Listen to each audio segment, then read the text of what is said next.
There is a lot to love this spring at Roy Robinson Subaru. If you love getting out and enjoying the great Pacific Northwest on a hike or weekend getaway, come and check out the comfortable and safe all-wheel drive Subaru Outback, Forester, and Ascent. At Roy Robinson Subaru, you will get an exceptional shopping and buying experience from a 4.5-star Google reviewed Subaru dealer. Come see why life starts getting good this spring at Roy Robinson Subaru in Marysville today. The Subaru A Lot to Love event is going on now.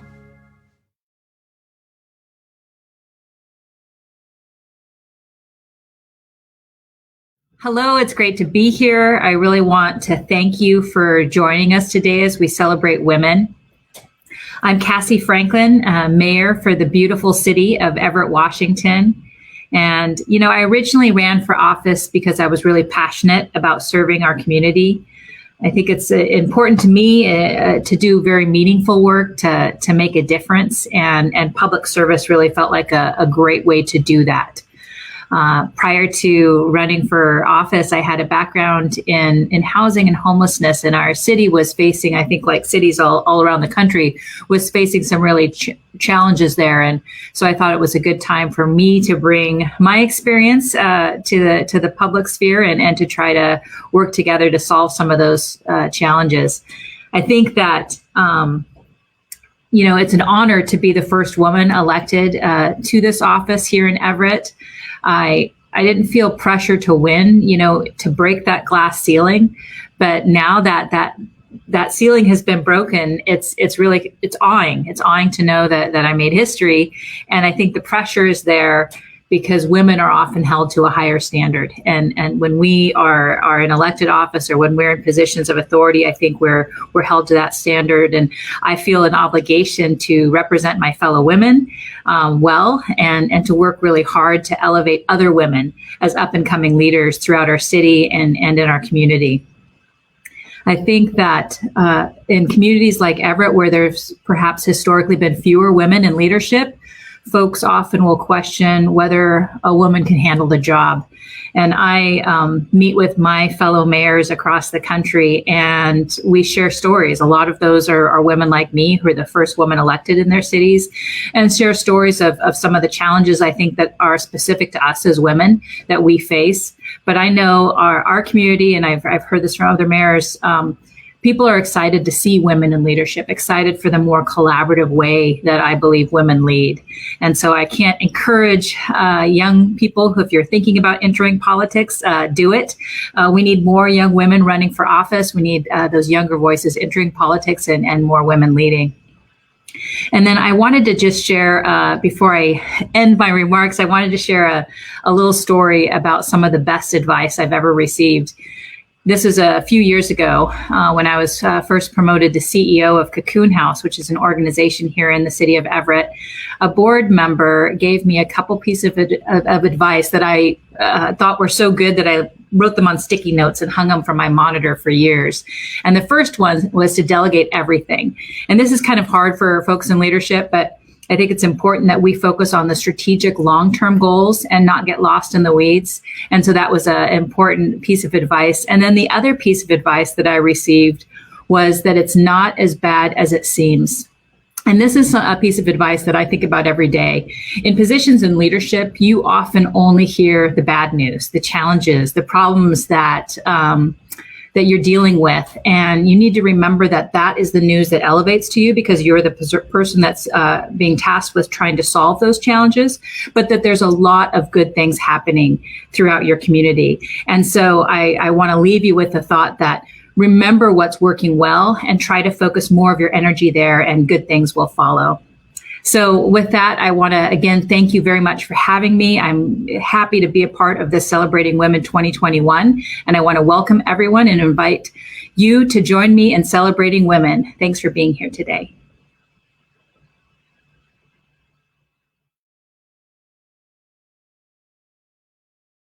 Thank you so much, Mayor Franklin, and welcome to Celebrating Women. Today we're going to share some of the most amazing stories from some of the most amazing women. Everything from, achieving success to overcoming adversity. I'm so excited to celebrate women with you today, and you're going to meet women from all over the world. First up, is Judy Hoff. She is a personal friend of mine. I work very closely with her and find her organization to be one of the most important in my community. We're so excited to have Judy on today, and I hope you can learn from what she has to say. Hi, my name is Judy Hoff, and I'm the founder and executive director of the Hoff Foundation. And I started this organization many years ago with Queen It's a New Day. And Queen It's a New Day is a program that helps women's lives become solid and self-sufficient. Everything that we do here at the Hoff Foundation is hinged on helping women become successful and self-sufficient members of society. And our focus is spiritual, mental, emotional, physical, and financial. And those principles are threads through the whole organization. I'm going to start talking to you about Esther's Place, because that's the first place the ladies come to. And Esther's Place serves about 1,200 women and children a month. And typically pre-COVID, we had life skills classes and haircuts and birthday parties for women that were never celebrated.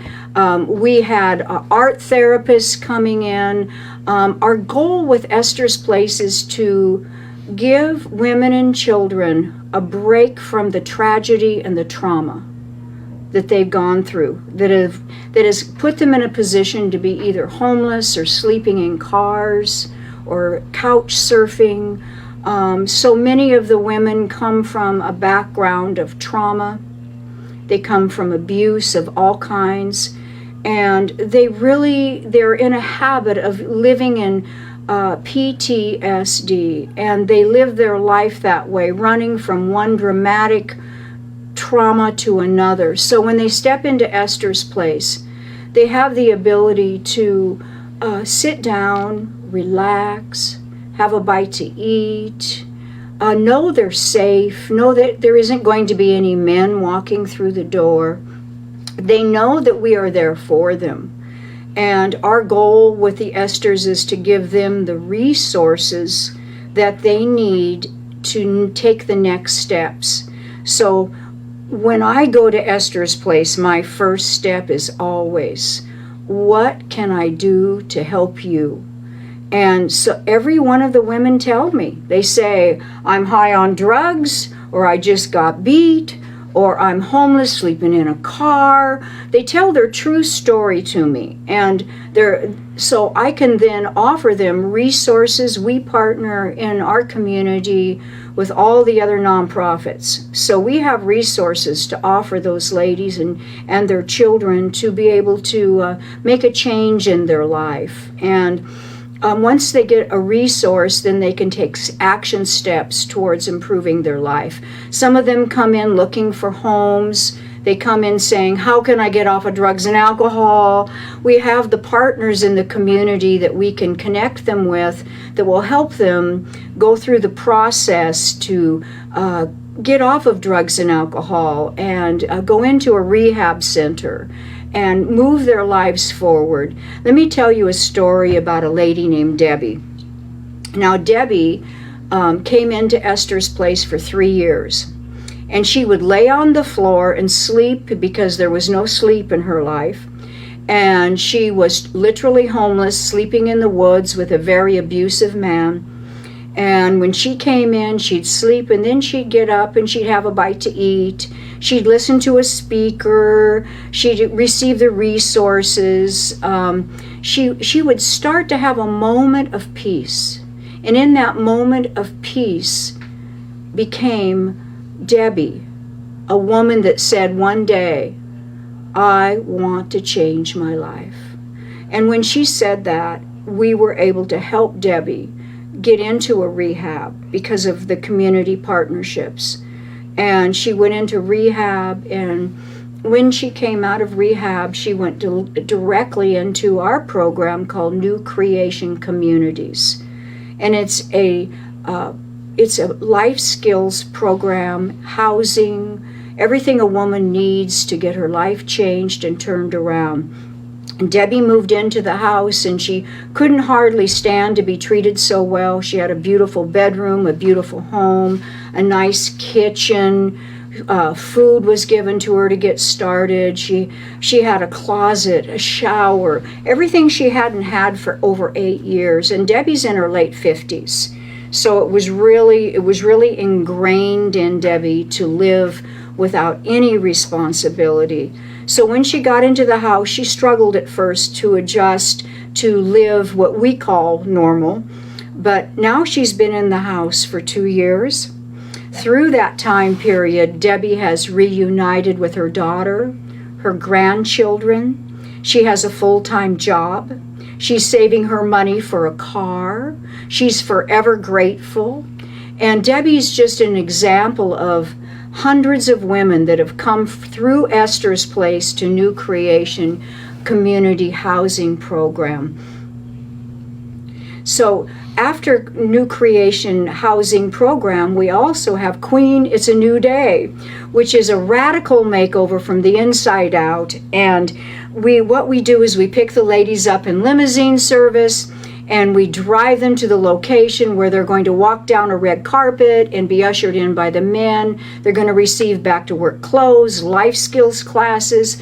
They're going to be able to be lifted up to the level of what they really deserve, and that is to be treated like a queen. And a part of our program is, hi, I'm a queen and it's a new day. This book is a book of true stories about hope and restoration from ladies that lived in lives of devastation, and now they have lives of empowerment. And it's written from ladies that have been through Queen It's a New Day, been through the programs, and they're an example of hope, because what women need now is hope. They need hope that their life can be restored. And once they have hope, they become themselves, and they start realizing, oh, I could be a gemologist. I could be a social worker. I can go back to college. I can get my children back. I could have the life of the dreams that I had when I was a child before all the abuse started and my life was corrupted and changed. So I just offer hope to ladies spiritually, mentally, emotionally, physically, and financially through the Hoff Foundation, through all of our many programs. And we also offer back to work clothes for ladies. And now we're connected with the community to be able to get ladies jobs that are living in our housing, that are looking for job training, and they get paid job training, and we can offer them jobs. So from beginning to end, from homelessness to self-sufficiency is our goal. Well, I want to tell you a little bit about why I started these ministries. And one day I was driving down the street, and I was a pastor and a counselor and a biblical counseling counselor and a pastoral counselor and also a chemical dependency counselor. And so I was really well prepared to walk into the calling that God had planned for me all along. And so I'm driving down the street, and I started noticing homeless, hurting women everywhere. And I pulled off the side of the road, and I just started to cry. And I said, Lord, what can I do to help? And Queen It's a New Day came to my mind. And so that was the birth of Queen It's a New Day. And then Esther's Place got started because I was in the Queen It's a New Day office, and it was a cold, windy, rainy day. And I went out the back door where my car was parked, and there was a lady trying to climb inside of a trash can, one of those big trash cans. And I said, what are you doing? And she said, I'm trying to get in there to get out of the weather. And so I put her in my car, and I took her to a place where she could be, taken care of that night. And once again, I cried. And I said, there's no place for homeless women and children in Snohomish County. What am I going to do about this? So once again, I prayed. And I saw across the hall from where I am that there was a room. And I thought, what should I do with that room? Can I use that room to help homeless women and children have a place to go so they can get a start to have a changed life? And then the name Esther's Place came to my mind because Esther in the Bible, she was homeless and she was a foreigner to the country. And she changed the lives of so many people. She changed a generation. And so Esther's Place was named after Esther in the Bible. And so within a month, we opened up Esther's Place. A bunch of ladies and myself got together and we said, what do we need? And we need food and couches and clothes, and we pulled it together. And Esther's Place opened in 3 weeks after that. And then she outgrew that place, we outgrew that location, and now we're in another location where Esther's can probably seat maybe 40 to 60 people. But now what I need for Esther's Place is I need a place where ladies can walk in the door and get a shower. I don't know if you know it or not, but there isn't any showers for these ladies. They'd have to go to the men's mission to get a shower. So my hope with Esther's Place is to find a new Esther's location and have it be where the ladies can have a shower, where there could be classrooms for them, where there could be an area where the Mercy Watch doctors come once a week and they can help the ladies with their medical needs, where there can be a social worker there with them. So that's our goal, is to expand Esther's Place so the ladies' needs are met. We do have clothes for them we can give to them, but honest to goodness, most of those ladies have nothing. They just drag around a bag of whatever it is they've got, and to me the first step would be walk in the door, get a shower, put on some clean clothes, and start their relationship with us at that time.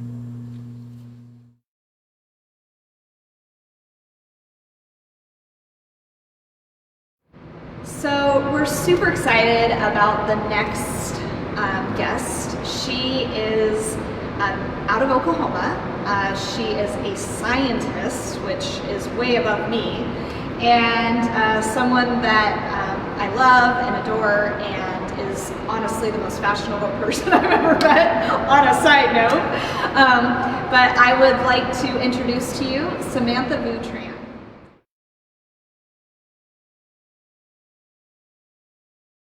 Hi, I am Samantha Vu Tran. I have a degree in chemistry obtained from the University of Central Oklahoma, and I was invited, excuse my Easter bunnies back there. This is my office that I do a lot of work in and do a lot of mom things in as well. But I have a chemistry degree, bachelor's in chemistry, obtained from the University of Central Oklahoma. I started out as a chemical technician at the State Health Department and continuously moved up after a few years to start the molecular department at the Oklahoma State Health Department. We didn't have one yet, and since the science and the technology was moving towards PCRs, which are polymerase chain reaction type of assays, we had to start a molecular department, and I was one of the 3 that started that. And at one of the 3, meaning I was the only female and I had 2 male components, 2 male coworkers that worked with me. It was difficult, of course, but at the Oklahoma State Health Department, it is saturated with men scientists.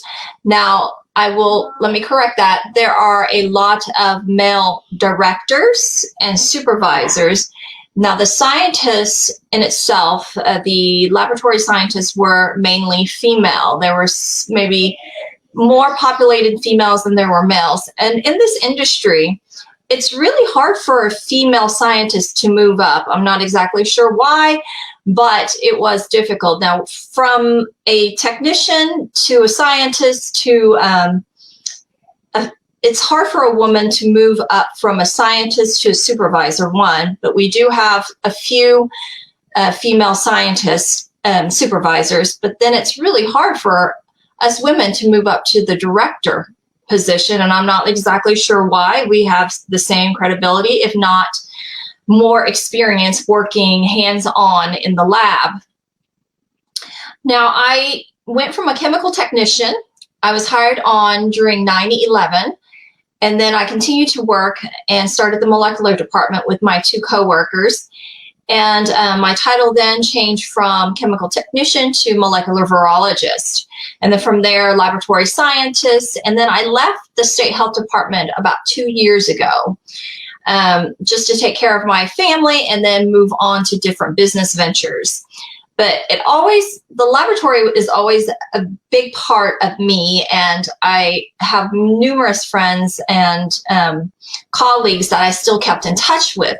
So when the pandemic broke out last year, they called me back. The director, the supervisor of the molecular department called me back and asked if I could work only on COVID. And that's what I did. My title when I came back April of last year was COVID lab specialist. Working about 8 to 14 hours a day was really, really difficult. Trying to keep up with the numbers that continuously kept growing day by day, month by month. And as you know, the numbers did exceed horrific figures, and there were many deaths and lots of concern about when this would end. As I continued to work, the lab was mainly women, but the directors were men. And it was really difficult because some of those directors did not have any lab experience, and it was really hard to communicate with them what we did in the lab. And there was a lot of tension at that time. But we did what we could just to continue to help the public and try to minimize and control the spread of COVID. And it was really tough. I do remember being exhausted daily. I mean, my job takes a lot out of me, but then I'm also a mom to 3 kids, and that doesn't end. And I think a lot of people have that, negative stigma thinking women in the workforce always gets kind of put down by, okay, if she's a mom, she needs to be at home. But, it took me a while to go to college and finish my degree, and I wasn't about to give that up. And women, I'm going to say, are wonderful, and they can balance out life as a mom and life as a scientist in my case. I truly, truly love what I do. I truly love the aspect of public health. I completely trust the techniques that we do. And I know there was a lot of negativity surrounding the lab, surrounding CDC, which we partner with.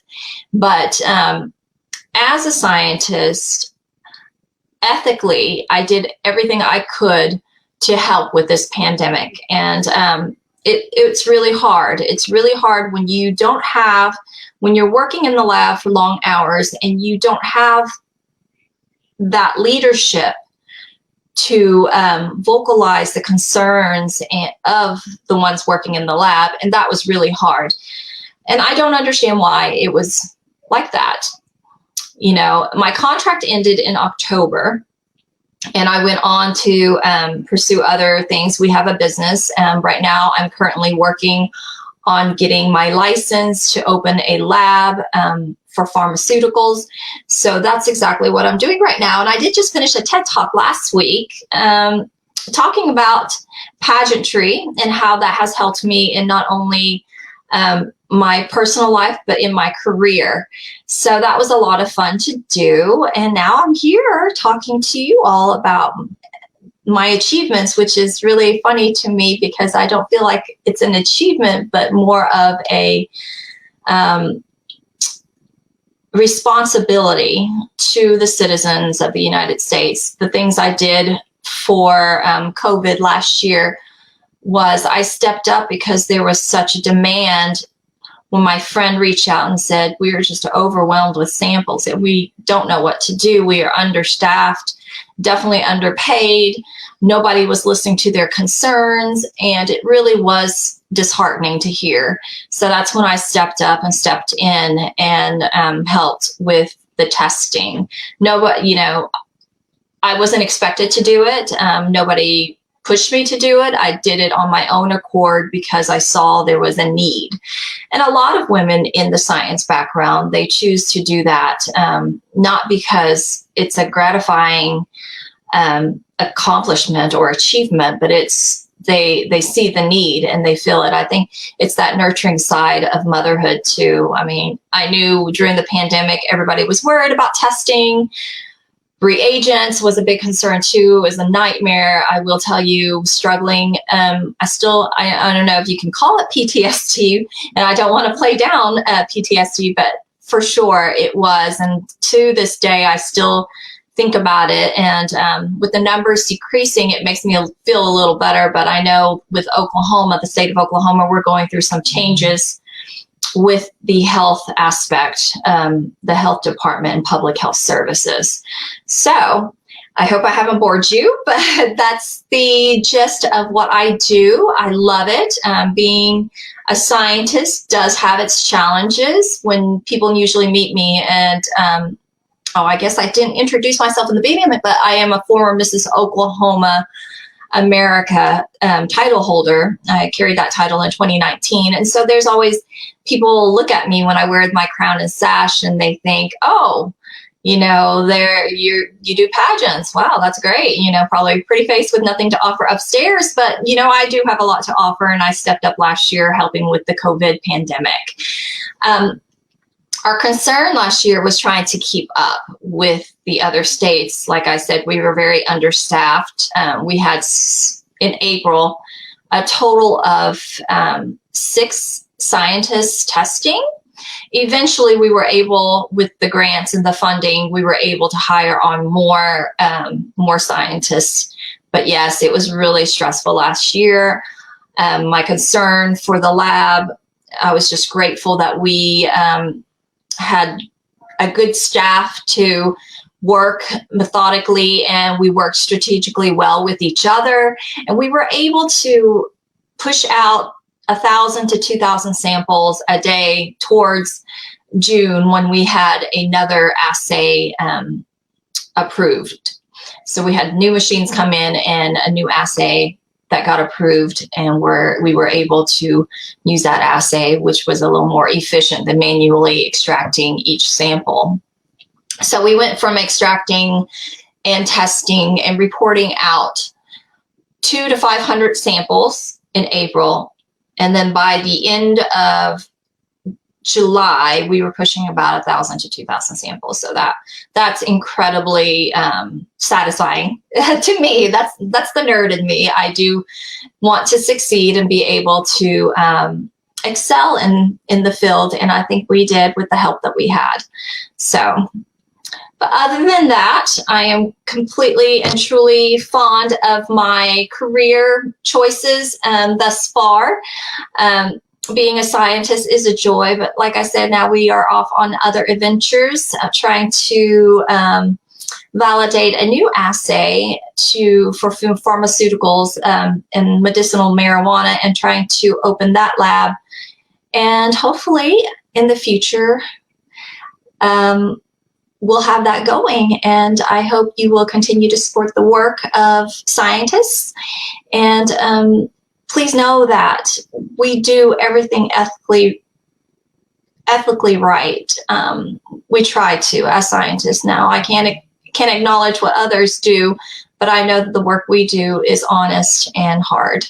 And it truly is disheartening to know that we get bashed sometimes for some of the decisions that others make for us. And but we continue to work and continue to serve the public. So thank you for having me on, Larissa.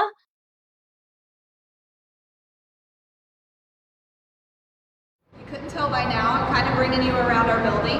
If you're not in Everett, or you're somewhere outside of even Washington, in one of the amazing places streaming this today across the world, I still wanted to give you a peek into our building, since we've been doing these streams and we want to keep bringing you entertainment like this. So you'll kind of get a little tour. We'll run from place to place so you can see what we're doing. But you're not here to see me. You are here to see the wonderful women that I know and love. And the next 2 women, you're getting 2. You're going to get 2 for 1 next. Both women are authors. They write very different types of fiction, but they're both accomplished, amazing authors, and they're going to talk to you a little bit about creativity and what they're doing, and how they've, come to where they're at now.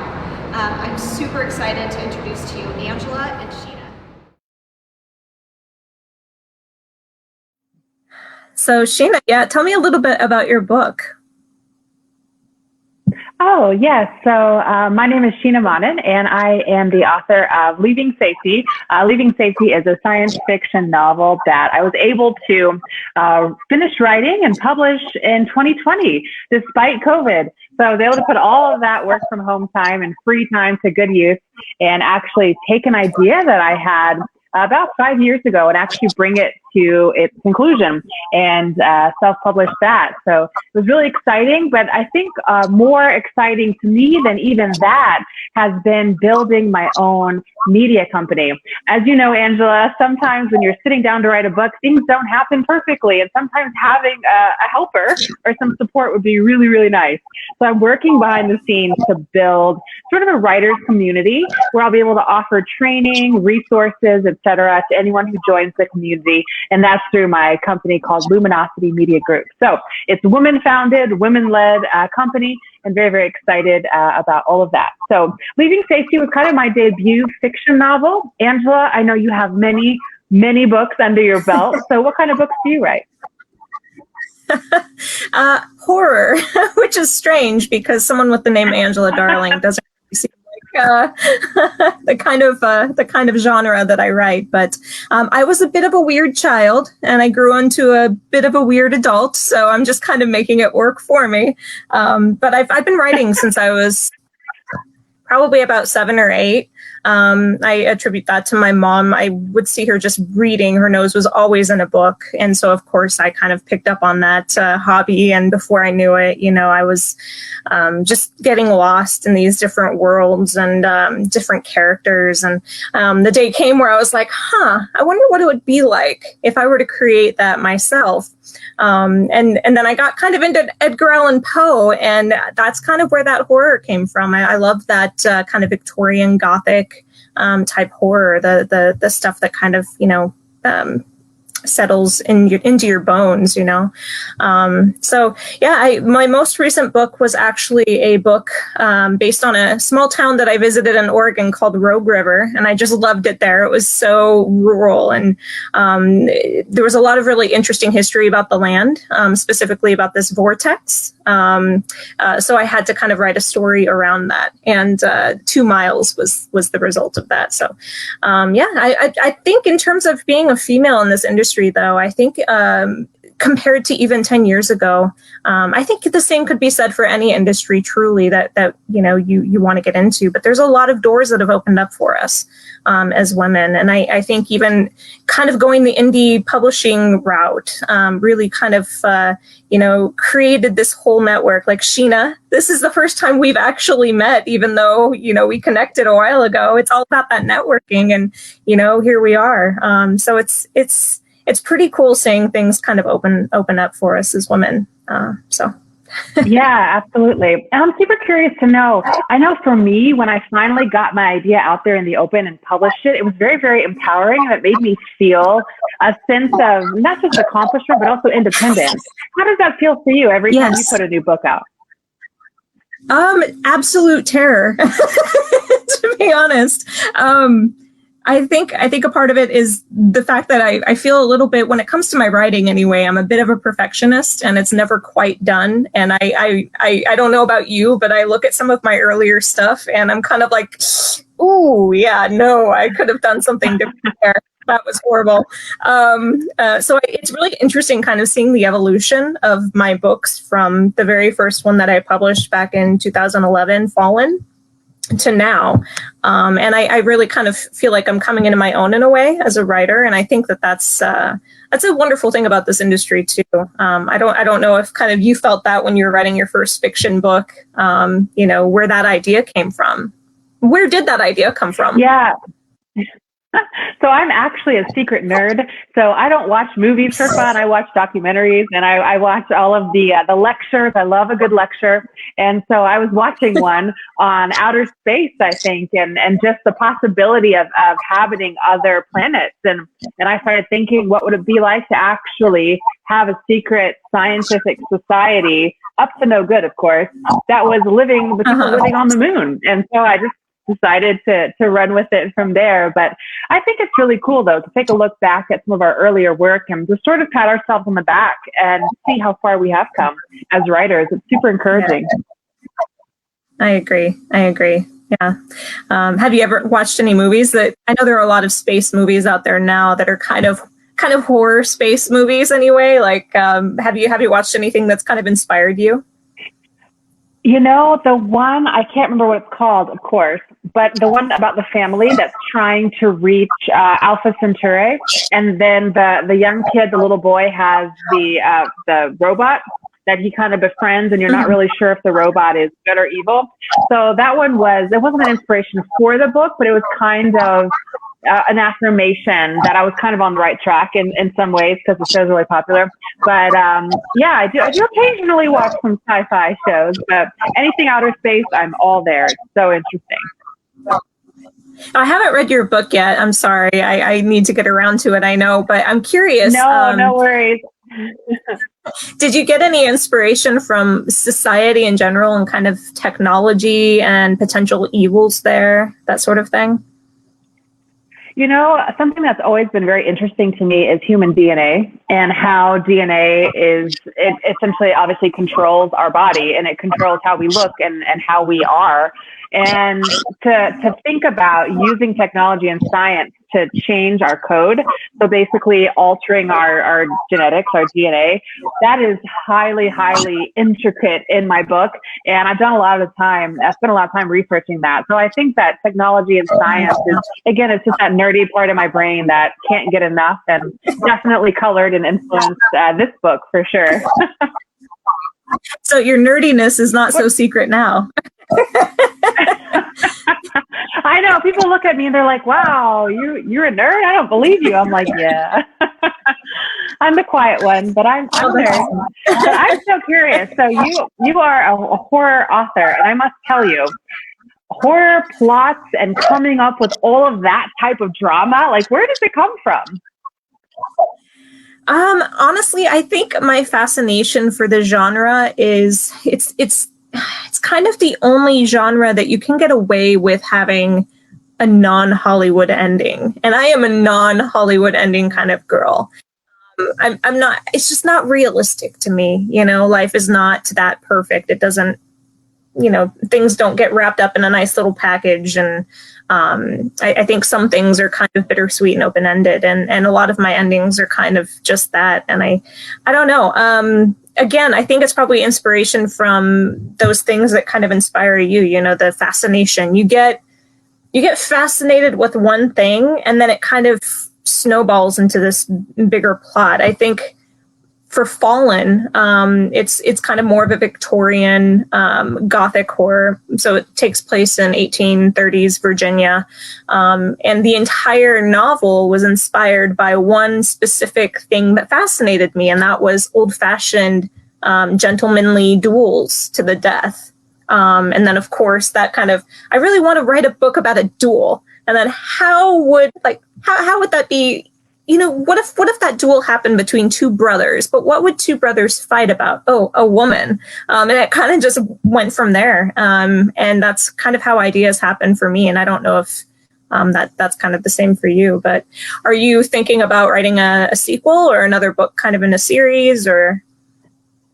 Yes, so not too much of a spoiler alert, but Leaving Safety, I dreamed it up as a one-off standalone book, but then I decided to team up with my dad, who has an engineering background, very good at plots, very good at structure and things like that. So he's my co-author. So we decided to spread out the plot a little bit, add some more intrigue. So actually it's going to be a trilogy. So I can't stop writing yet, because writing I find it challenging. Like, it takes up a lot of your time. Your brain goes in a totally different space, and so I've got to get 2 more books out, but then I'll probably I think a lot of take a break, because it's a no one tells you. Everyone has this idea that it's like this romantic thing, you got like scraggly hair, you go to a Starbucks, get a coffee, you just sit there and get inspired all day, all the time. It does not work that way. You might get a little inspired, but it's some cold, hard work. You have to put in the pages, and that is not always easy. And I've had a lot of people ask me, how do you finish a book? Like, you know, how do you get inspired to finish a book? I'm like, if you wait for inspiration to find you to do anything in this life, you are not going to ever get anything done. Often inspiration for me comes yes. Yeah, no, like I'm halfway in the thick of it when I'm already in the story and writing the pages, and all of a sudden I come up with little twists that I'm like, oh my god! And my dad, I live with my father, and I run out of the room and I'm like, oh my god, dad! And he's like, what's going on? Like, just out of the blue, and I tell him about this twist that I came up with, and he's just like, oh my god, you're so twisted, and you're my daughter, and I'm very proud. So it's So, question for you. So, for people, yeah. Sorry, you mentioned you co-author with your dad. How do you guys do that? Does he take charge of like research or something, and then you do the writing? How does that work? Yeah, so there's a lot of communication and a lot of just collaborating and bouncing ideas off of each other. So anytime you have a co-author, you just have to be very open, very honest. He may have one idea, I have another. We hash it out and come up with something totally new. So we both write it. We just contribute different strengths, I would say, to it. But I'm very curious, though, for those who are watching, where can they find your book, Angela? Or all of your books? I know you've written several. Primarily on Amazon. I think I'm also on Barnes and Noble. And then I also do have a website, www.angela-darling. I guess it's dash, it's like a hyphen, /darling.com. And you can actually order author signed copies on there to be sent to you. But what about your books? Yeah, where do I find Leaving yours? Safety is being turned into a trilogy. So the website is safetytrilogy.com, and that's where also authors who are seeking like a complimentary professional book review, we offer those as well. Also can be found on that website. But it's been really enlightening speaking with you, Angela, and meeting you virtually. So looking forward to following your profession as an author, and very, very excited for all the cool stuff you're doing. Yours as well. Thank you so much for the connection, Sheena. I appreciate it.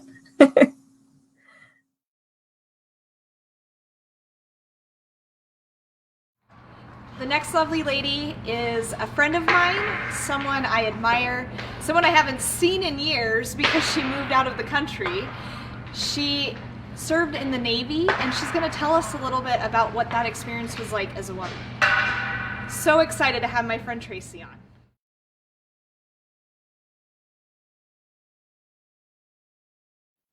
Hi, my name is Tracy Fenyai. I'm originally from Nanakuli, Hawaii. I now live in the Middle Eastern Kingdom of Bahrain, and I've been here for almost 6 years now. I served in the U.S. Navy for 8 years as a cryptologic communications operator. I got out of the service and immediately went into working for the federal government in defense contracting. I am now the emergency communications supervisor for our fire department here in Bahrain. Working as a female, or being a female in the military, was an adventure all in its own. From the very beginning, you're pushed in, and it almost feels like you have to fight a little harder to prove that you belong in the service. Women have come a long way. We're still breaking glass ceilings and breaking barriers. We still have women that are being put in positions of power to this day. Like the first female Samoan Command Master Chief, first African-American female recruit division commander. These things are still happening. And I know a lot of people don't see the inequalities with females in the federal government, with females in the military, but this has been happening for a long time, and it's constantly swept under the rug. However, in the last couple of years, with the Me Too movement being pushed forward on social media, it's brought attention to a lot of the military sexual trauma that happens to females. A lot of this stuff just gets ignored. It gets pushed to the wayside. It doesn't get addressed. We've seen recently in the news these women who have been raped on military installations and murdered sometimes. And a lot of this gets just swept under the rug, or a woman comes out with a rape accusation and it's, oh, she's lying, she's lying. And a lot of times we don't come out with these accusations because we don't want to get treated differently. We want to be part of the boys club. We want to show people that we're just as strong, or we don't want to get punished for something that wasn't our fault. So as many accomplishments as women have made in the past couple decades, just in America alone and within the military, we still have such a long way to go. And I'm proud every day when I see young women joining the service. I'm proud when I see other women breaking these glass barriers. Like, I literally cry when I see these women doing what people didn't think we could do. Women that now serve in these special forces, women that we had the first woman Green Beret just recently. All of these things are such amazing feats. And despite everything that we go through, we still push forward. We do what women do, and that's overcome. We fight and we overcome, and we show people that we don't just belong in the good old boys club.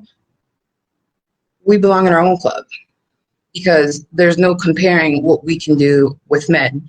And that's not to put men down, because I have brothers and a dad and nephews, and I believe in equality, but I don't feel like we have to keep comparing ourselves to men. I don't feel like we have to keep comparing ourselves to what society has deemed acceptable for strength and power, when we are power and strength within ourselves. And it's just, I love every bit of it. And so being overseas in the Middle Eastern Kingdom for the last 6 years, it's been quite an adventure, especially seeing more of a religious aspect, or more women's rights being pushed to the wayside because of religion. Thankfully, in Bahrain, they're a little more, what's the word for it? They respect women a lot more than you would see in these other Muslim countries. And not to say that they disrespect women, but they've come a long way. I see a lot of independent Muslim women here, and it makes me proud to see that they also can put on titles of power. They also can lead their government. They also can lead their kingdoms. Men respect them. And so that's a lot coming from a religion that has long pushed women's rights under the rug. And it's so freeing to see that all of this is happening around the world, slowly but surely. And I just happy to see it.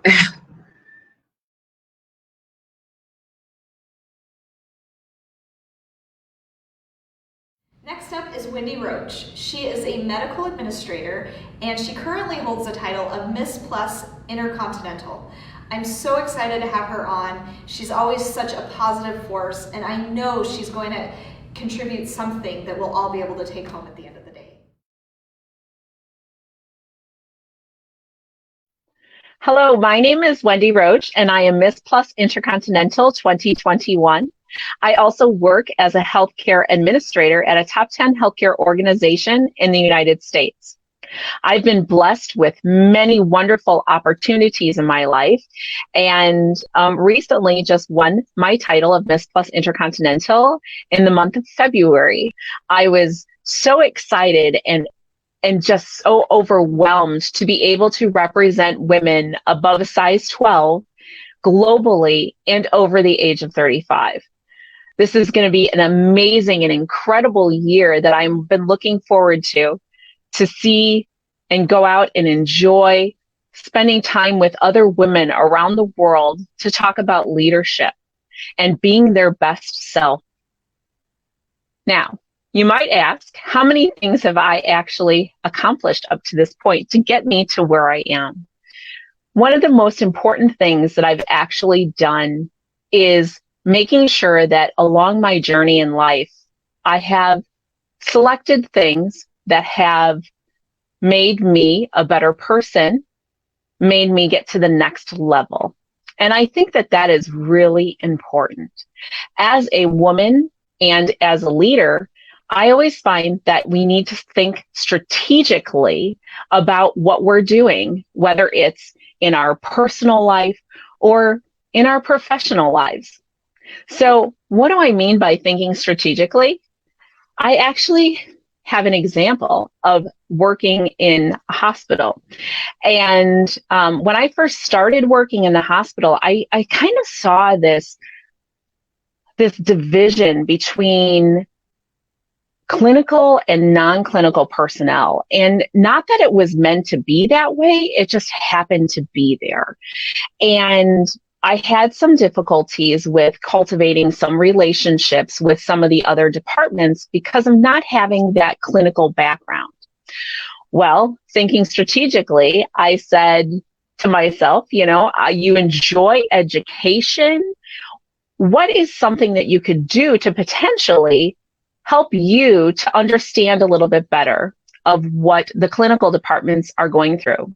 So I actually went back and got a 2-year degree in ultrasound. So I am also an ultrasound technologist. And I noticed that once I got that degree and was able to work in the field a little bit, I was able to bridge that gap between my department, which was non-clinical, and those clinical departments that I was interacting so much with. So that's an example of what I think about when I say think strategically.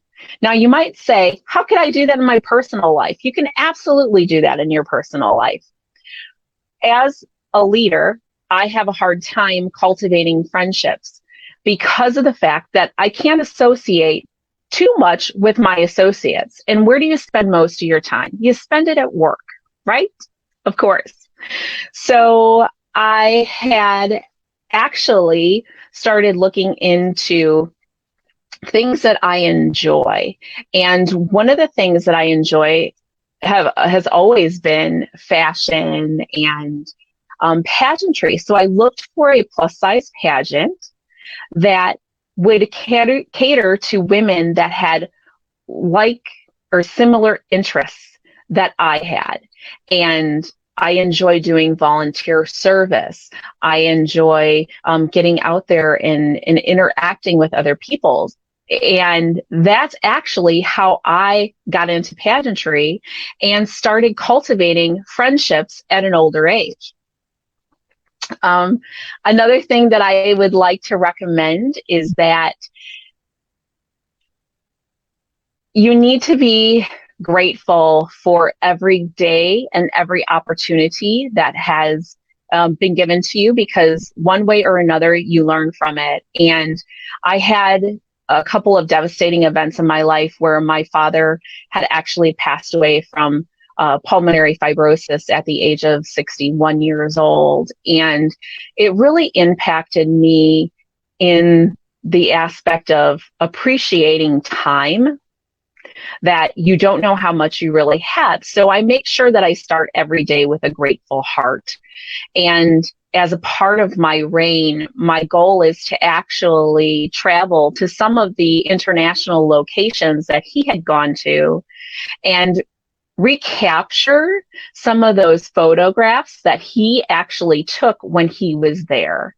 And I thought it was a nice memory as well as a nice tribute to my father and the times that we used to share together and the times that we had. Another thing that I have actually done in my life was making sure that I'm smiling all the time and being authentic. And if you're smiling all the time and you're being authentic and doing things that bring you joy, there is nothing that you can't do. So remember, you too can be unstoppable.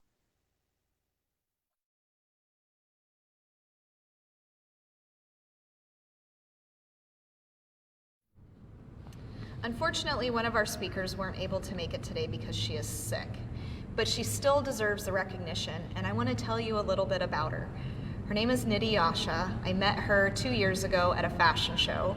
We hit it off immediately, and she was just this fun, crazy, like-minded woman.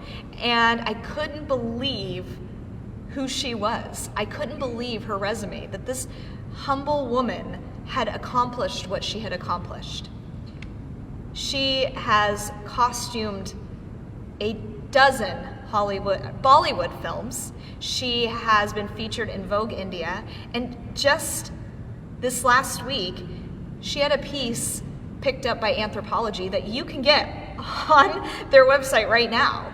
She has done so much, but I cannot tell you how beautiful her designs are without you seeing them, like up close and personal. Like you actually want to touch them because they're so amazing and the quality is so fantastic. I feel honored to know her. I enjoy being around her because she is so fun, and she deserves every bit of success that she has had. Thank you, Nidhi, for being who you are and inspiring women every day.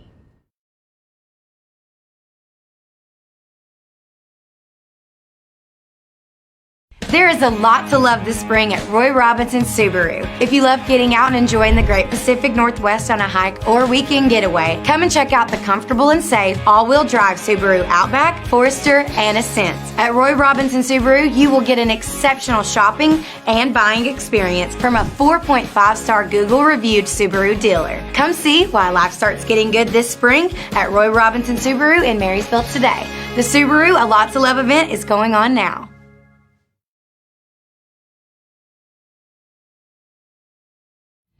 So we're going to do this part of this live stream a little bit differently, and we're going to do it in person. I know, like crazy, not over the phone, because the next person, Kayla Schofield, is our sales director here at Angel of the Winds Arena. So I get to walk around, introduce everybody, and now, let's just stop at Kayla's office and make her get in this. She's here today, why not? Why not? She can contribute. We got to make her do something around here, right? And that's a good segue. Yeah, speaking of. So you're in an industry that's very heavily male, right? Like in fact, it's probably one of the most male-dominated industries, right? Yeah. How's that been for you being in sales as a woman? I mean, it's been a struggle, but it's been rewarding too. So it's kind of two prongs, right? So my very first sales job, I had a manager say to me, if you're going to be successful in sales, you have to become as tough as the men around you. And I hated it, but it's a quote that's propelled me. So in a way, I love him for it, right? But it kind of got me thinking, like, why do I have to become like a man to succeed like a man? I don't. I can use my God-given gifts and talents as a woman to be successful. You know, we can be soft, we can be kind, we can be nurturing. I know that's a big taboo word, like being nurturing. My GM right now is rolling his eyes. I hear it. I'm always nurturing him. I'm like, come here, Corey. Like, do you need coffee? Are you Mama Bear? But I think that's okay. I think it's okay to present yourself in a genuine way, because in sales, people buy you before they buy your product. Yeah. And so I'd rather, be that teddy bear than that shark. And I mean, it's proven successful for you, right? Yeah. Like we do these live streams, like literally created them back in April because we were shut down and you had nothing to sell. Yeah. And she's been able to sell with the building closed for an entire year, because you were able to be creative and come up with new things and new ways, and the relationships that you built with your customers, where they were like, oh, we love you so much, how can we make this work? Yeah.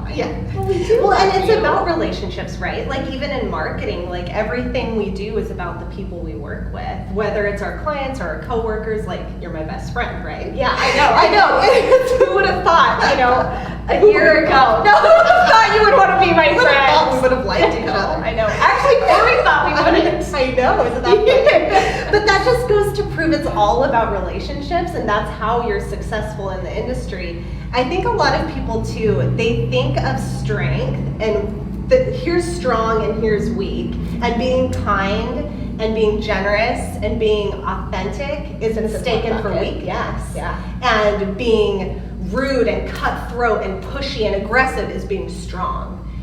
It's not. Like, I find my strength in being nurturing and being loving. I mean, I like to keep tabs on what people are doing in their personal lives. I know sponsors' kids' names. You know, that's just like how it goes, and how I make the big sales by selling them first and selling myself. That sounded weird. Cut that out. No. Oh my gosh, stop. No. But you know what? You know what I mean, though? I'm totally going to use an Office reference. Anyone who knows Kayla, anyone who knows her knows she's like an Office fanatic. Like, I don't even think fanatic is the right word.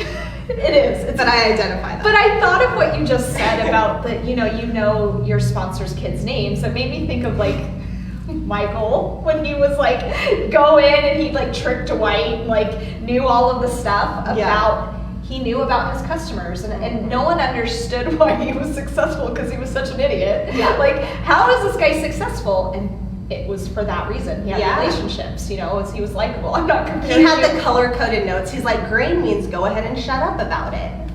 I know. Anyway, I could go on and on. I know. I'm not comparing you to Michael Scott. It's okay. I've never been more flattered. I know, right?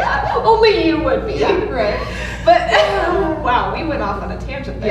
Yeah. But I would say, like, I look at, the fact that, like you said, being strong. I look in our office and it is filled with strong directors, and we're all women. Yeah. Our office is literally, after COVID, a lot of people have been furloughed or laid off, and it's been really hard in the entertainment industry. And I look at who's left, and we are like the most hard-headed, don't underestimate pushy us. women. But I look at like the fact that Corey hired us, knowing that, he thought we might butt heads, but it's something that he knew would make success in our building. Yeah. And there is an uprising of male leadership that recognizes that. I mean, thank goodness. I love that. Yeah. I love that that's becoming more trendy. Absolutely. Yeah. And I think, and it's also looking at, how can we work together? That's another thing that I think we sometimes forget to talk about is women, we can be our own worst enemies. Yes. I know we can create this almost competition between each other instead of being collaborative and trying to get along, and instead of looking at how can we help each other, it's how can I be better. And I think that's the one thing that I've struggled with most, working with other women, is the competitive side.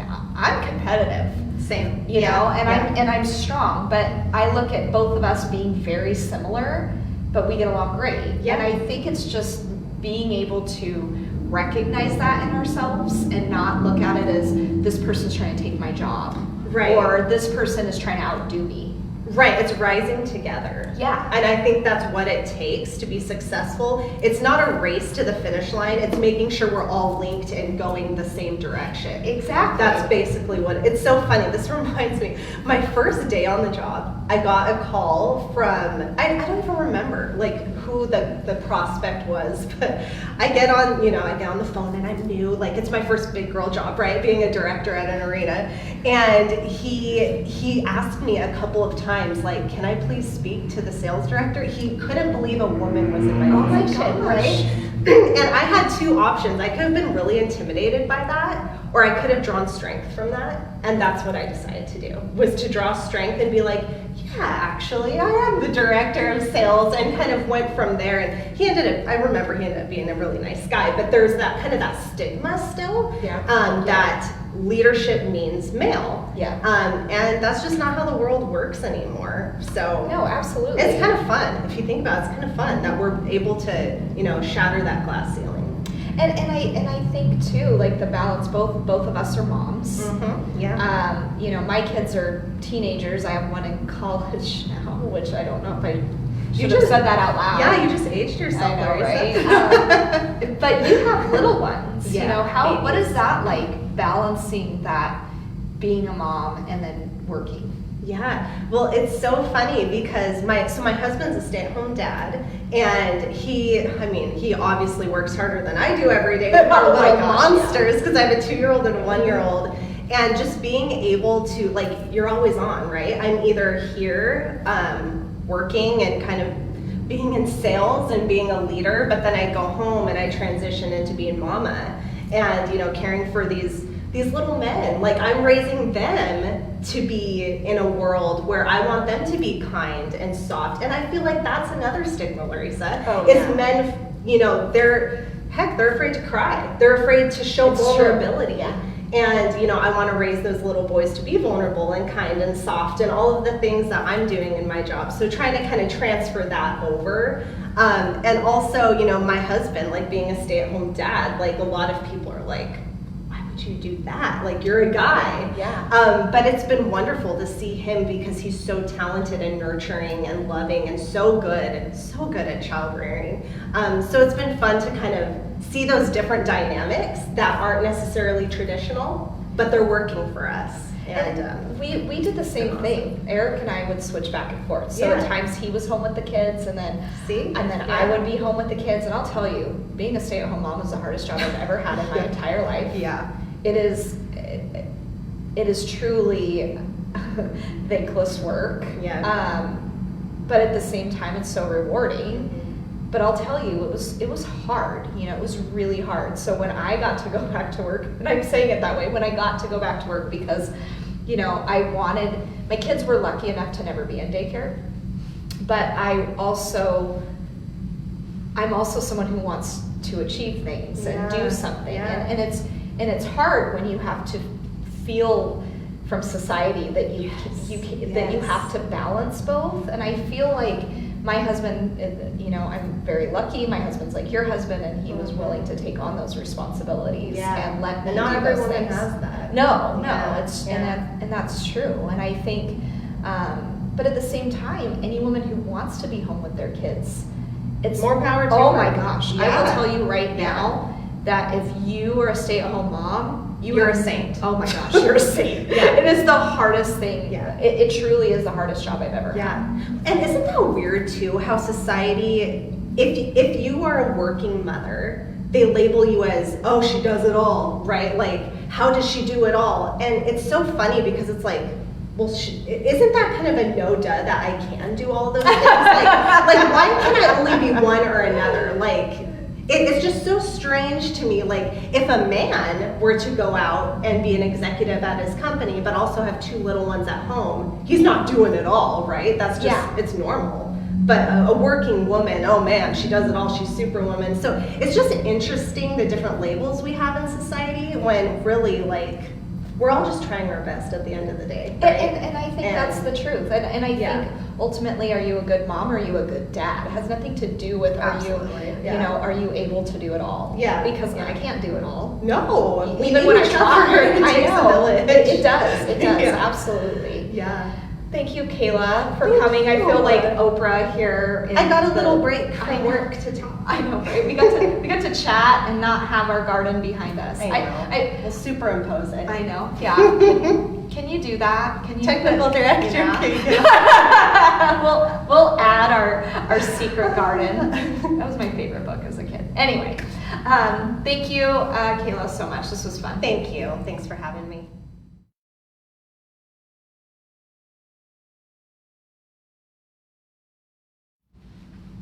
Recording. So we're going to do this part of this live stream a little bit differently, and we're going to do it in person. I know, like crazy, not over the phone, because the next person, Kayla Schofield, is our sales director here at Angel of the Winds Arena. So I get to walk around, introduce everybody, and now, let's just stop at Kayla's office and make her get in this. She's here today, why not? Oh my God.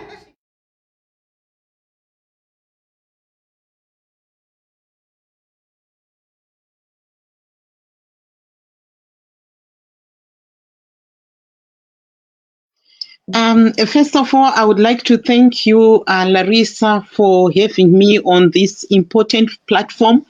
My name is Mujare. Mujare is a traditional name from Zimbabwe, where I come from in terms of my tribe. Originally from Mahungwe country in the eastern highlands of Zimbabwe. I just want to say what a privilege to be here and also to be amongst the women of such high women who have achieved so much.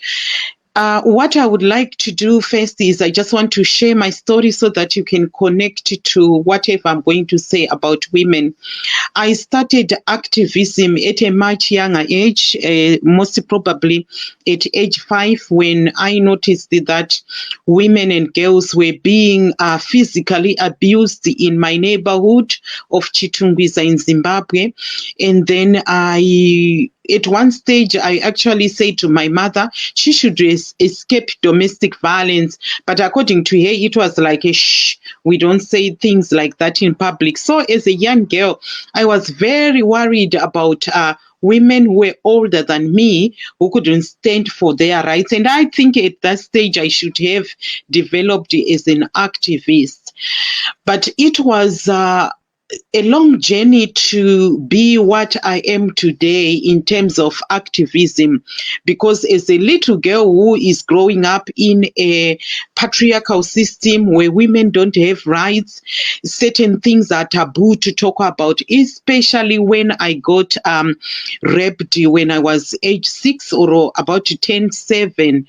It was something that was hidden under the carpet, but coupled with that, we had a lot of harmful cultural practices that were going on. So I grew up very traumatized, and on 27 January 1981, when I was not yet 9 years, about to turn 9 in June, I lost my mother due to domestic violence. And of course, when we share family secrets, a lot of people are very uncomfortable. But I think as I'm sharing my story, there are quite a lot of people who can relate that, in the homes is where we have the worst wars against each other. In the homes is where we have the worst, violence, worst abuse. So I grew up an orphaned girl. I really was determined to do something that would make my mother proud, even though she couldn't accomplish education. And by the way, my mom was actually a twin sister.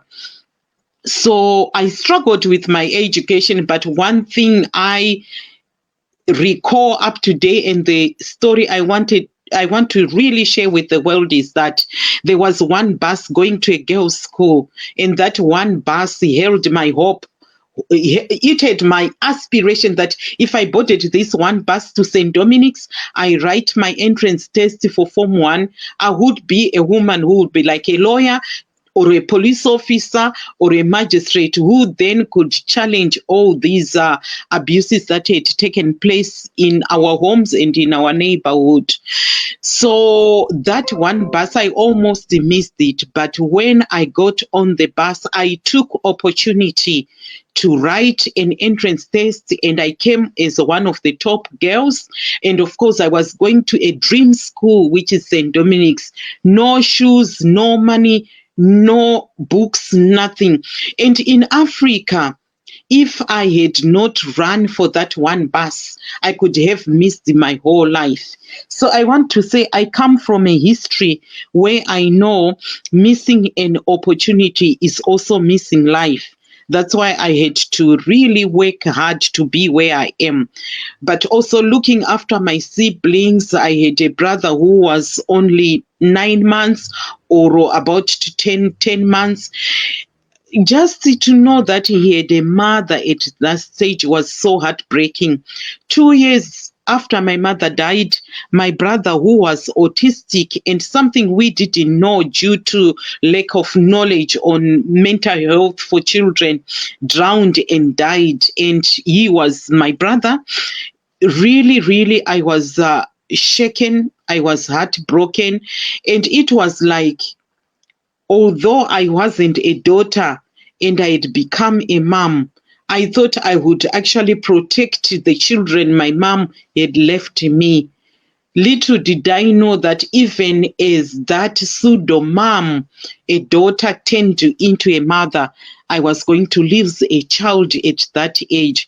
So loss, bereavement, rape, physical abuse, and I think with my brothers and my siblings, anybody who wanted to beat us would beat us. Only day you think, oh, these children have wronged us, anyone could accuse us, anyone could beat us. But I want to say I did very well at St. Dominic's and I excelled in my 10 subjects, got a place for my A-level, excelled in my A-level. I was so determined that one bus brought me to a good school. And in that same vein, I excelled at university, graduated, and went back to my poor neighborhood, Chitungwiza, where I saw girls who were dropping out of school. You would find a 13-year-old girl not in school. It was so heartbreaking. And as a teacher who was given to teach English, by the way, I thought, what activism again would I do to speak to parents? And we broke the barrier when I said, let's establish a girls' club. A girls' club started with 10 girls, and me as a teacher, I was a tiny teacher, not as big as you are seeing me to be today. And just to mobilize 10 girls who formed a massive movement, and up to 2000, we had about 500,000 girls who had joined us, and about 30,000 girls had been identified in Zimbabwe to have been raped, married to older men under church disguise. They could have been, given to males to marry them because of the cultural beliefs. But today I come here to say, after rescuing all those girls in 10 years, as if I was given that agenda, I want to report that they all did very well. I'm seeing accountants, I'm seeing doctors, I'm seeing, lawyers, I'm seeing police officers in Zimbabwe, and then globally, the leadership from this movement of a teacher who simply had 10 girls to start with has grown up in what we know as Girl Child Network, and it started from Girl Child Network Zimbabwe. Chapters have been, established. My former student I had at school went to Uganda, and she established a network. There is another big network of girls taking place with Anita Koroma in Sierra Leone. And in Zimbabwe itself, even though I moved away because we had established a Girls Empowerment Village, I can see the girls who started, even though now very much at a low scale, they've managed to do something. But how so proud I am as a leader that I didn't hold on to what I created. About 9 other girls emerged as leaders. Whether they acknowledged they took it from me or not, that's not the issue. But I think people were inspired and took up the medal. Now I'm now resident in the United Kingdom. My husband works here as an engineer. And what we have come to establish is the same model that I did in Zimbabwe. But I'm seeing another story, another narrative. But the same story, same narrative of Black, minority and ethnic young girls who are falling pregnant, early sex, who are into gangs. And though they are not in a poverty-stricken country like Zimbabwe, but I can see the poverty of their own souls, the poverty of love, the loneliness. And we have established what is known as the Girls Empowerment Initiative. But I must go back to Zimbabwe and, continue to support. So at a personal level, I've been working very hard as a social worker, helping here in the UK. And whilst the rest of the people may send remittance to their own family, I have sent my remittances to Zimbabwe, to the organization I started, because I feel that is my little girl I left in the country. That's the little girl I'm still looking for after. So I want to say, Larissa, thank you so much for this platform. It has given me a time to tell people where I'm coming from as a rape survivor at age 6 or 7, and also as a girl who lost her mom, who grew up mourning.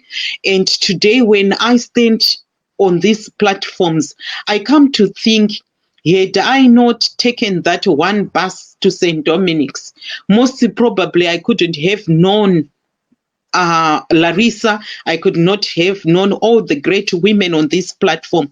Had I not taken a first step to be proactive and to empower myself that amidst the poverty, deprivation, and loss, I can actually turn around everything into prosperity, into opportunity, into the positive narrative I've come to share today. I turned it around.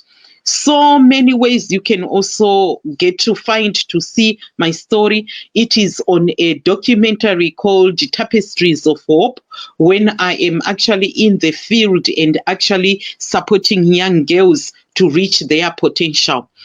So I want to come to you to say, we are in a month of International Women's Day. We are in a month of celebrating women. What exactly are we coming to celebrate? I am thinking at the back of my mind, we do have girls who cannot do their education simply because they don't have sanitary pads. We also don't have girls who can go to school like what I did, who can no longer catch the bus in Zimbabwe because of the poverty that we have at the moment. We do have girls who were taken to be sex slaves. And I still recall when I was doing my work, the youngest rape victim, and it can shock the world, was a day-old baby. The oldest victim was a 92-year-old woman. So if you come to think the trauma that a child is going to grow with, there is no social worker like who I am today. There is no nurse. There is no doctor. There is no justice. We can actually see our platforms are challenged today to say, are we touching the lives of those who need us immediately, urgently, and passionately, as well as compassionately? Are we there? Are we also getting leadership out of the survivors? Like myself, I was a self-made leader out of my story. But how many can build this story of resilience, the story of the tragic loss, the story of post-traumatic disorder, and turn it to the huge opportunities that the world is beginning to offer to us? So this is what my message for this particular forum is. We have to sit and look back. Who have we left behind? And how behind are they with their lives? Can we do anything to hold their hand and cross? Because some people have to overcome insurmountable amount of hardships in order to be where we are. These are young girls, most probably born. By the time they are born, they are told your husband was born long before, decades before you are born. Then you see a little 10-year-old girl goes to church. They are being told your husband is over there. They have no idea what a husband is. Or they are just born into poverty. And they are told, we do not have the resources. You have to stay at home. And all you have to look forward to is to get a man to marry you. So I just want to say those are the people we are searching now. If ever we are to have organizations that are organizing, they are organizing because we have got those we left behind, those who are lagging behind, not because they want to lag behind, but nobody ever went behind also to register their own interest and also to listen, to support. And people are not looking for millions of dollars out there. They're just looking for people with a heart, people who could listen, people who could hold your hand, people who could reassure. And as you can see, I was just talking about a situation that also obtains in the UK. A lot of women who arrived in the country, UK, with cases that I used to deal with in Zimbabwe, I'm seeing them every day. They never got immigration status. And when we got locked down, we got all these national lockdown, rarely did we think and understand that with no immigration status, we had women who were on that lockdown where you cannot move, where you cannot do much. And the same women now are also on lockdown because of COVID. I think going forward, we have been asked to reflect about those in double lockdowns. We have also been asked to reflect about those even we think are trapped in trafficking, are trapped whilst they are trying to bring economic empowerment to themselves. Different countries are now having a huge number of girls and women, trapped in trafficking, trapped in forced prostitution, and also forced to go to live in countries and with partners they will never know. And a large number that I know here in the UK have come to marry men they don't want to marry, simply because you have to have family and also you have to have immigration status. So as populations migrate, populations escape rape as a war, populations escape forced marriage, female genital mutilations where their genitalia is being cut off or being forced to pull out. All those factors that are undermining the growth and development of young girls is something that we ought now to put a global leadership about. And that's why myself and other survivors are now on these important platforms to say, never we wait a second, lives are being lost. So what I am now is, at age 45, I went back to school. I went to Royal Holloway University in the UK and I studied a master's in science degree in social work. So I'm now a qualified social worker, able to understand the psychology, the sociology, the legal, and also any model that I can build my project in. That's why we are seeing the expansion of my project here in the UK. And most probably, I'm hoping as I grow with age, and also as I find other opportunity, I'm also going to share globally what I am doing. So this is where I am, Larissa, and what an honor to be on this platform and with such women of high achievements, and also a girl like me who trotted journeys that were unknown, who also lost, and I lost it all. If you remember the time I came to Canada, Larissa, simply because I was, protecting the lives of vulnerable girls. I had been defamed. I had been orchestrated by the same society that is, perpetrating a lot of harm on the children. But with your team, with your group in Canada, you welcomed me at a time where I could even have thought of losing my own life, losing my own work that I have done, but you embraced me, encouraged me, and look who I am again. Everything that I lost, I found it. So I want to say today, I trotted a long journey. And could this be the destiny? Yes, this is the destiny. I remember myself in 2015 stopping doing this work, but now I bounced back with resilience and strength to say, I can do more. I can still contribute more. So I'm here to say, this is my destiny. This is what I was called to do. This is what I will continue to do. And this is the work I've always wanted to do. When I go to sleep, I sleep with my work. When I go to walk, I walk with my work. When I go to talk, I talk with my work. And this is what I call purposeful passion. Passion that I was actually called to do. So this is my destiny. I've reached my destiny. My destiny is where I will continue telling my story. It's upsetting. It's uncomfortable, but we should continue sharing such stories so that those victims who are still fearing to come out can come out and also be heard. So this is what I want to share today. And I want to wish everybody on this important day best wishes, and each one touch one. You are your own sister's keeper. We have a duty, a call, and a purpose ahead of us that must also continue to be fulfilled. So these are my words, and I know these are the words all victims I know would have wanted to say, to share their story, that it's no longer a sorry sight, it's also a story empowering generations.